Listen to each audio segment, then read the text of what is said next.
Sheldon, we talked before the game about mixing the lineups up a bit. Are you happy with the offensive outcome that it resulted in tonight? Yeah, I was. I thought despite mixing things up a little bit, that things seemed to be clicking fine. I think we got a line from each goal, if I'm not mistaken.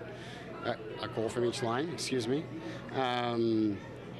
So that part of it was good for sure. I liked a lot of our game today. There's certain portions of it I didn't like very much, but that's just a sign of where we got to continue to grow as a team. But all in all, it was a good effort by our guys today. You gave Utica a little bit of hope in the third period. Where can the D tighten up from here?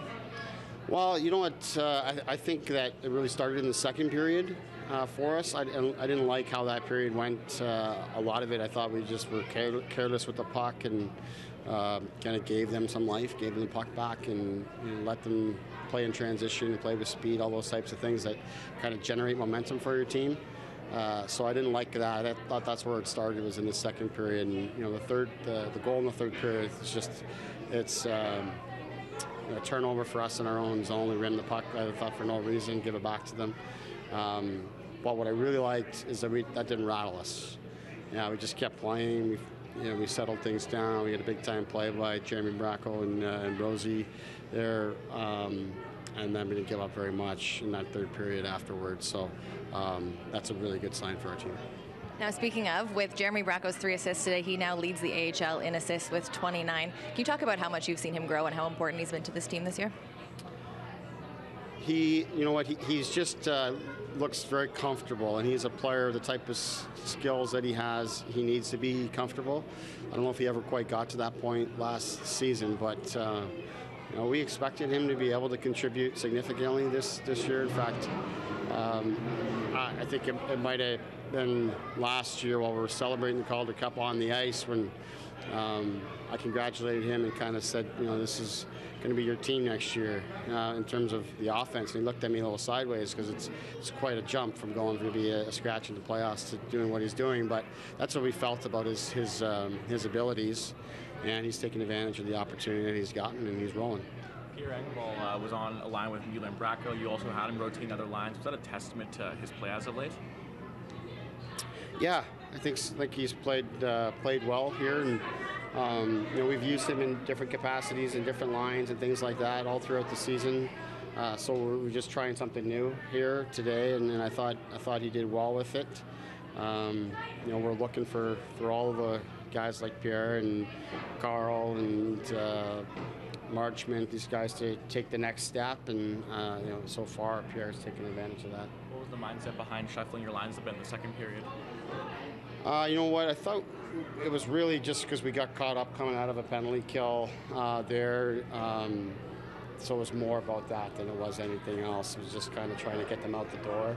Penalty kill tends to make your bench go a little stale, and I just wanted to get guys over the board. So I was just kind of putting out the guys who were sitting there. Is that one of the weird quirks that kind of comes with moving Engvall up because you can't go to that Timashov, Mueller, Bracco line off the PK?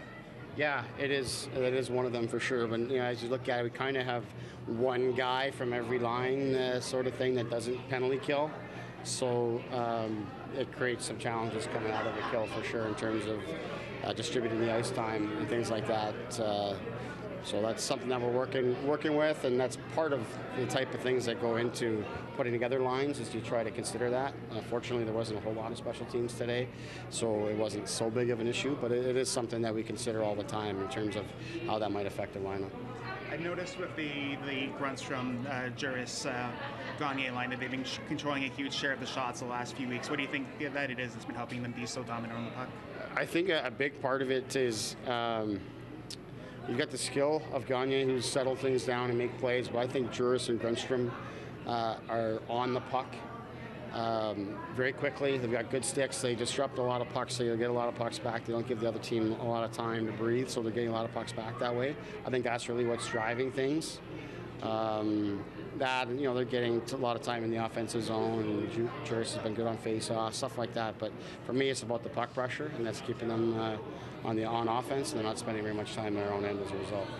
I've also noticed with Loverdi, he seems to be a lot more creative with the puck these past couple of weeks as well. Do you think that that's kind of been a silver lining of some of the defensive injuries, that he's had a chance to kind of go back to that side of his game? Yeah, I think so, for sure. We've used them times on the power play, and that just in itself kind of gets you being, thinking a little more creatively, and you're touching the puck a lot more. So that certainly has helped. But we have also, at the same time, been kind of on our defense to be more involved, and we need to take some of the skill out of our lineup like we have on the back end. It's a challenge for us, so we're kind of pushing and challenging our defensemen, not just Laverty, but Corrado and Jardine and LeBlanc, these guys to kind of take a step and relax, Subban, relax with the puck, make some plays, and try to help us offensively. After tonight's win, you effectively leapfrogged Cleveland for fourth place in the division. How do you feel it speaks to the urgency going down the stretch? Well, I think that we've been trending in the right direction here as a team. We recognize what we've gone through in terms of being inconsistent. We're right about the halfway point here, so we want to continue to grow and get better, and there certainly is better urgency to do that. Our guys have met that challenge. It's a tough segment of the schedule here for us right now in terms of the quality competition. It's not going to get any easier this weekend. But we like where our game is at. We like how we've dealt with our injuries and things of that nature. And the guys have done well and starting to feel good about themselves.